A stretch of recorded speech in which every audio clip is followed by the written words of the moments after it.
এরপর একটা পুরুষ এবং মহিলাকে সাবালিকা ধরে নিয়ে তাকে বিয়ে তারা করতে পারে। কিন্তু পক্সো আইনে বলছে 18 বছর পর্যন্ত কোনো ছেলেকে বা মেয়েকে মাইনর বলে ধরা হবে। আইনের ভাষায় তারা মাইনর, ছেলে এবং মেয়ে নির্বিশেষে। একটা ছেলের ক্ষেত্রেও যেমন পক্সো আইন প্রযোজ্য হয়, একটা মেয়ের ক্ষেত্রেও পক্সো আইন প্রযোজ্য হয়।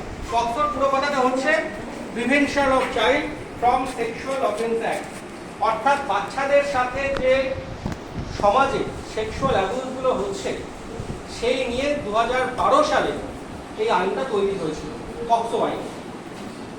আপনারা সবাই জানেন আমাদের যে বিখ্যাত মামলা যেটা হয়েছিল 2012 সালে দিল্লিতে হয়েছিল, একটা রেপ কেস। আপনাদের কারো কারো হয়তো জানা আছে কোন রেপ কেসটা 2012 সালে।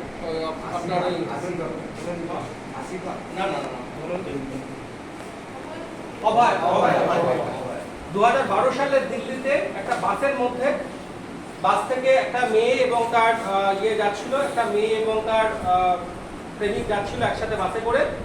তাকে দিল্লির বাস থেকে নামিয়ে ধর্ষণ করা হয়, ধর্ষণ করে তাকে মেরে ফেলা হয়। 2010 সালে এটা হয়েছিল দিল্লিতে।